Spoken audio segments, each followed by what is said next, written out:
YSR Congress party అధినేత మాజీ ముఖ్యమంత్రి శ్రీ వైఎస్ జగన్మోహన్ రెడ్డి గారు లండన్ పర్యటన ముగించుకొని తాడేపల్లికి వచ్చిన తర్వాత విజయవాడ నగర పాలక సంస్థకు సంబంధించినటువంటి ప్రజాప్రతినిధులతో, విజయవాడలో 3 కాన్స్టిట్యున్సీలలో ఉన్నటువంటి ఇన్ఛార్జీలతో, ముఖ్యమైన నాయకులతో సమావేశం ఏర్పాటు చేయడం జరిగింది. ఆ సమావేశంలో ఆయన మాట్లాడుతూ రాజకీయాలలో ఇబ్బందులు అనేటివి తాత్కాలికం, వాటన్నింటిని అధిగమించి మనకు ముందుకు పోవడమే ఉన్న ఏకైక మార్గం, దానికోసం నిత్యం పోరాటాలు చేయాలి అని ఆయన పిలుపుకోవడం జరిగింది. ఇంకా మాట్లాడుతూ ఇప్పుడున్నటువంటి కూటమి ప్రభుత్వం అధికారంలోకి రావడం కోసం ఎన్నికలకు ముందు అవి నెరవేర్చలేమని తెలిసినా కూడా అలివి కాని హామీలు ఇచ్చి అధికారంలోకి రావడం జరిగింది. అధికారంలోకి వచ్చిన తర్వాత వాళ్ళు ఇచ్చిన హామీలన్నింటిని తుంగలో తొక్కుతూ ప్రజలను మోసం చేస్తూ మభ్యపెడుతున్నారు. ఇదే కరెక్ట్ అయినటువంటి సమయం. ఇలాంటి సమయంలోనే మనము సంఘటితంగా పోరాటం చేయాలి ప్రజలకు ఇచ్చిన హామీలపై అని ఆయన వ్యాఖ్యానించడం జరిగింది. ఇంకా మాట్లాడుతూ ఈ కూటమి ప్రభుత్వం అధికారంలోకి వచ్చిన ఈ 8 నెలల్లోనే శాంతి భద్రత విషయంలో పూర్తిగా ఈ ప్రభుత్వం విఫలమైంది. ముఖ్యంగా మన కార్యకర్తల నాయకుల మీద అనేక అక్రమ కేసులు బనాయించడం జరిగింది. అయినా ఎవరు భయపడొద్దు, చిన్న విన్నటివి రాజకీయాల్లో ఇబ్బందులు ఉంటాయి, వీటన్నింటినీ అధిగమించడానికే మనకు ధైర్యం ఉండాలి. రాజకీయాల్లోకి వచ్చినప్పుడు ధైర్యం అనేది చాలా ముఖ్యం. ఏమైతే మహా అంటే 2 నెలల్లో 3 నెలల్లో జైలులో ఉండాల్సిన పరిస్థితి వచ్చినా కూడా భయపడకుండా ముందుకు పోయి రాజకీయాలు చేయాల్సినటువంటి అవసరం ఉంది అని ఆయన వ్యాఖ్యానించడం జరిగింది. ఇంకా కార్యకర్తల్లో ధైర్యం నింపడం కోసం ఇంకా కొంచెం కటువుగా కూడా మాట్లాడడం జరిగింది. సహజంగా ఏ రాజకీయ పార్టీ అయినా సాధారణ ఎన్నికలు ఓడిపోయిన తర్వాత తమ పార్టీ భవిష్యత్తు గురించి, తమ పార్టీ నాయకుల్లో, కార్యకర్తల్లో ధైర్యం నింపడం కోసం ఇలాంటి వ్యాఖ్యలు సహజంగా చేయడం మనం రాజకీయాలు చూస్తూనే ఉంటాం. అయితే ఇప్పుడు ఉన్నటువంటి ఈ ఆంధ్రప్రదేశ్లోనే కాదు, ఒక రకంగా చెప్పాలంటే భారతదేశ రాజకీయ చరిత్రలోనే జగన్మోహన్ రెడ్డి అనేటువంటి ఒక వ్యక్తి ఒక అరుదైన వ్యక్తి. కానీ దురదృష్టం ఏం చేస్తాం, మంచిని ఓడించిన జనాలు. ఎక్కడన్నా రాజకీయ నాయకులు అధికారంలోకి వచ్చిన తర్వాత తమకేం కావాలి, తమ కుటుంబానికి ఏం కావాలి, తమను నమ్ముకున్న వాళ్ళకి ఏం కావాలి అని ఆలోచించి రకరకాల అడ్డదారులు దొక్కడానికి ప్రయత్నాలు చేస్తున్నటువంటి తరుణంలో మనం చూస్తున్నాం. కేవలం పేదలు మాత్రమే ముఖ్యం, పేద ప్రజలు మాత్రం ముఖ్యం, ఈ రాష్ట్ర ప్రజలు మాత్రం ముఖ్యం. మనం ఏమైతే ఎన్నికల సందర్భంగా మేనిఫెస్టోలు ఇచ్చినమో అవన్నీ కూడా తూచా తప్పకుండా పాటించడం మన యొక్క ధర్మం, అది మన యొక్క విధి, రాజకీయం యొక్క రాజనీతి అని ఆయన నమ్మి ప్రతి పథకాన్ని అమలు చేస్తే లబ్ధి పొందిన ప్రతి ఒక్కరు కూడా మంచిగా ఆలోచిస్తారు, మంచి నిర్ణయం తీసుకుంటారనే ఉద్దేశంతో ఎన్నికలకు ముందు ఆయన పదే చెప్పడం జరిగింది. మీకు మంచి జరిగింటే మాత్రమే నాకు ఓటేయండి, లేకపోతే ఆలోచించుకోండి అని. వాస్తవంగా ఇంత మంచి చేసినప్పుడు ఎవరికైనా ఎందుకు నమ్మకం ఉండదు? ఖచ్చితంగా కాన్ఫిడెంట్గా ఉంటారు. జగన్మోహన్ రెడ్డి గారు కూడా అలానే ఉన్నారు. దురదృష్టవశాత్ జరిగినటువంటి మంచి కంటే జరగబోయేటువంటి ప్రమాదాన్ని పసిగట్టలేనటువంటి ప్రజలు ఇంతకంటే ఇంకా ఏమైనా మంచి జరుగుద్దేమో అని చిన్న ఆశపడి వాళ్ళు వేరే రకంగా ఆలోచించి కూటమి ప్రభుత్వానికి ఓట్లేయడం జరిగింది. వేసిన తర్వాత ఈ 8 నెలల కాలంలో క్లియర్ కట్గా అర్థమైపోయింది, జగన్మోహన్ రెడ్డి గారే మేలు, మనం అనవసరంగా మన చేజేతిలో చెడగొట్టుకున్నాం అనేటువంటి నిర్ణయానికి దాదాపుగా రావడం జరిగింది. ఇది మనం చెప్తున్నటువంటి ఈ మాటలు ఎవరినో పొగడాలను అతిశయోక్తి కాదు. వాస్తవంగా గ్రౌండ్ క్షేత్రస్థాయిలో పోయినప్పుడు ఇది క్లియర్ కట్గా అర్థమవుతుంది. అదే మనకు ఈ మధ్యకాలంలో వాళ్ళని ఎప్పటి నుంచో మోస్తున్న పచ్చ మీడియా కూడా అక్కడక్కడ ఇలాంటి విషయాలను చెప్తూ ఉన్నారు. సరే, ఏదేమైనా జరుగుతూ ఉంది. అయితే జగన్మోహన్ రెడ్డి గారు ఇక్కడ గతంలో తన అధికారంలో ఉన్నప్పుడు అంటే 2019 నుంచి 24 మధ్యలో మన ప్రజలు చెప్పింది ప్రతి ఒక్కటి చేసినాం.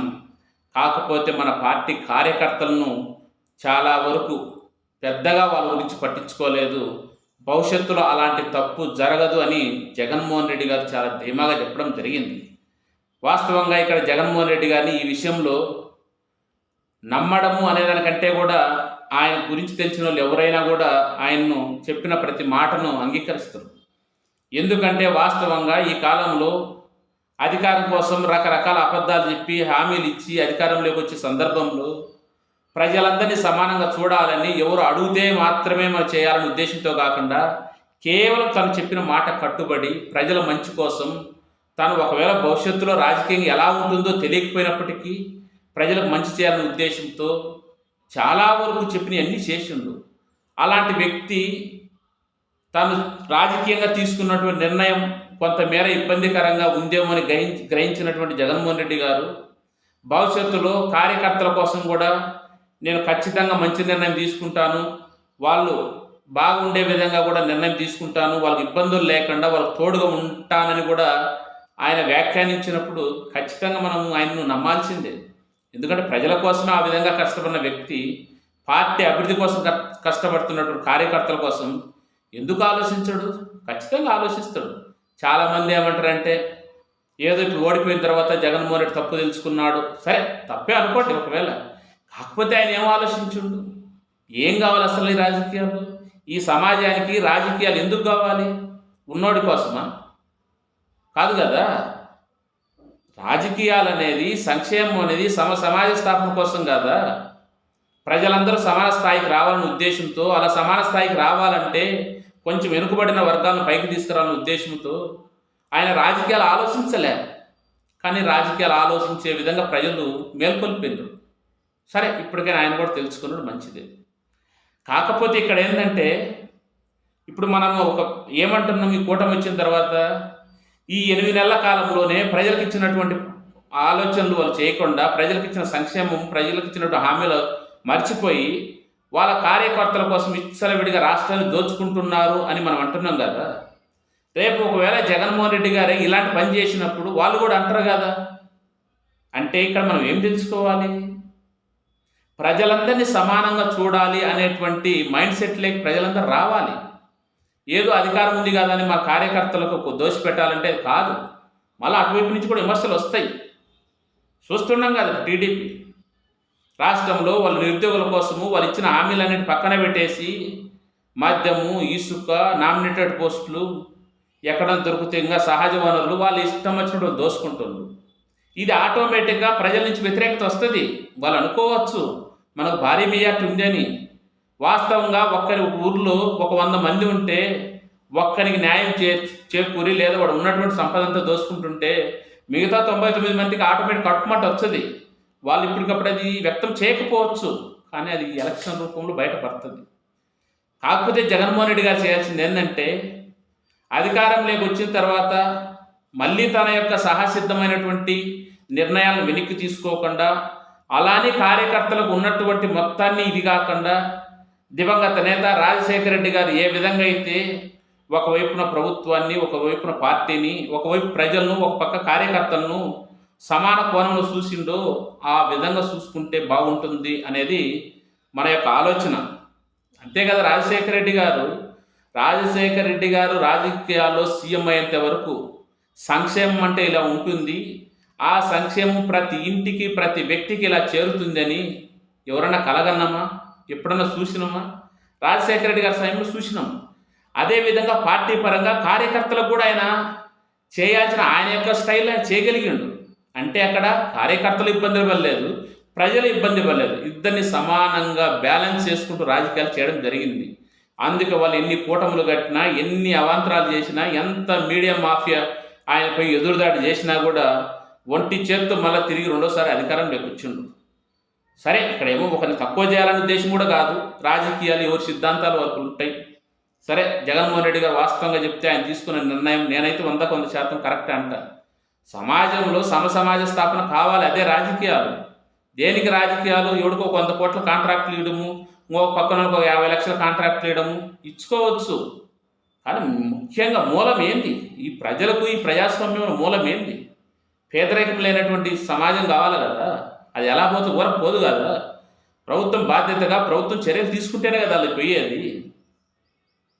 కాబట్టి ఏదో ఓడిపోయినారని జగన్మోహన్ రెడ్డి తీసుకున్న నిర్ణయాలని తప్పని కూడా మనం అనలేము. వాస్తవంగా చెప్పాలంటే మనం ఏదో ఒక సినిమాలో కూడా చూసినాం, భరత్ అనే ఏదో మహేష్ బాబు సినిమాలో రాజకీయ నాయకుడు అంటే నాయకుడు లేని సమాజాన్ని స్థాపించాలంటాడు. వాస్తవమే. ఇప్పుడు ఇంతకుముందు ఎట్లుండేది రాజకీయాలు? ఒక చిన్న రేషన్ కార్డు కావాలంటే ఆ ఊర్లో ఎవడో ఒక చోటా మోటా నాయకుడు వాడు తెల్ల సొక్క తెల్ల పంచి కట్టుకొని మండ హెడ్ క్వార్టర్కు 10 మందిని ఎమ్మటేసుకొని పోయి ఆ పని ఒక్క రోజులో అయిపోయినా కూడా ఒక రోజు కానివ్వరు. వీళ్ళే వాంటెడ్గా వాడు లేదు పని వీడు లేదు పని అటు పోయి అన్నం తిని ఇటు మందు తాగి ఒక వారం రోజులు ఇంటికి పెంటకు తిరిగి రాజకీయం అంటే ఇది అనే విధంగా జరుగుతున్నాయి. అలాంటి అవసరం లేకుండా ప్రతి పథకము మధ్యవర్తులు లేకుండా రాజకీయ నాయకులు లేకుండా లంచాలు లేకుండా పేదలకి ఎవరైతే లబ్ధిదారులు ఉంటారో వాళ్ళకే చేరాలనే ఉద్దేశంతో తను పడినటువంటి తపన అది తప్పేం కాదు, దాన్ని కూడా కొనసాగించాలి. ఇంకొక వైపు పార్టీ పరంగా కార్యకర్తలకు సంబంధించి వాళ్ళకి ఏదైనా సంక్షేమ నిధును ఆర్థికంగా సాయం చేయడానికో రకరకాల ప్రయత్నాలు చేయొచ్చు. ఈ రెండూ చేసుకుంటూ ముందుకు పోవాలి. సరే అంతరేగా వైపు నుంచి కొందరు మొదలు పెడుతుండ్రు, జగన్మోహన్ రెడ్డిని ఎట్ట నమ్ముతారు ప్రజలని. ఎందుకు నమ్మరు స్వామి? అనేక హామీలు ఇచ్చి ఒక్క హామీని కూడా నెరవేర్చకుండా మీరు 2014 నుంచి 19 మధ్యలో, అప్పుడు 2014 కొత్తగా రాష్ట్రం ఏర్పడినప్పుడు చంద్రబాబు నాయుడు గారు అనుభవం ఉంది, విజన్ ఉంది, కేంద్ర స్థాయిలో పలుకుబడి ఉంది, ఈ రాష్ట్రానికి ఇబ్బడి ముబ్బడిగా పెట్టుబడులు తెచ్చాడు, ఈయన అయితే మాత్రమే రాజధాని నిర్మించగలుగుతాడు, ఈయన అయినంత మాత్రం తెలుగు ప్రజలను ఉద్ధరిస్తాడు ఉద్దేశంతో ఓట్లేస్తే ఏం చేసిండు? చెప్పిన హామీలు నెరవేర్చలేదు, ఆయన అనుకున్నటువంటి అమరావతిని కట్టలేకపోయాడు. మళ్ళీ 2019 ఓడిపోవడం జరిగింది. మళ్ళీ 2024 చంద్రబాబు నాయుడు నమ్మలేదా? రాజకీయాలు సహజమే, ఒకసారి ఓడిపోతుంటారు గెలుచుంటారు. అంత మాత్రం ఏదో అధికారం ఉంది మీడియా ఉందని ఆయన ఒక నెల్లూరు పెద్దారెడ్డి ఉన్నాడు, ఆయన సోమిరెడ్డి చంద్రమోహన్ రెడ్డిని ఎట్టెట్టు నిన్న గెలిచిండు ఒక 30 ఏళ్ళ తర్వాత. పాపం ఆయన అంటున్నాడు జగన్మోహన్ రెడ్డిని ఎవరు నమ్మరంట. పాపం మిమ్మల్ని నమ్ముతారు. ఏం మాట్లాడతారా నాయన మీరు?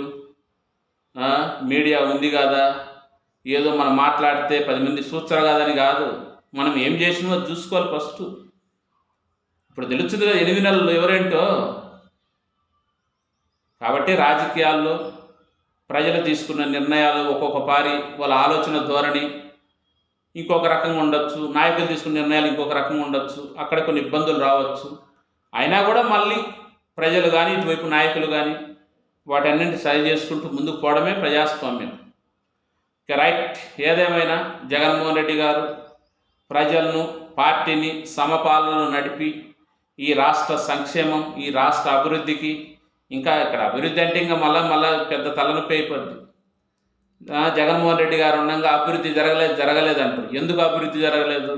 ఎక్కడ ఏ ఊర్లో చూసినా ఆర్బీకే భరోసా కేంద్రాలు, సచివాలయాలు, మెడికల్ కాలేజీలు, స్కూళ్ళు, ఉద్యానం, పోర్టులు.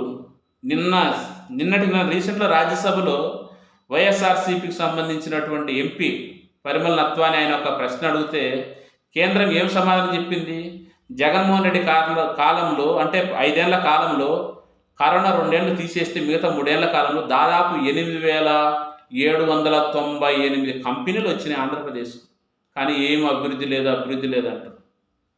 సరే కానీ ఏదేమైనా నిజాలు అనేటివి ఒక్కోపారి నిదానంగా తెలిసిన, అబద్ధాలు అప్పుడప్పుడు ఉపయోగపడినా మళ్ళా ఫైనల్గా అనేది నిజమే నిలబడుతుంది. ఇదే ప్రజాస్వామ్యం యొక్క స్ఫూర్తి.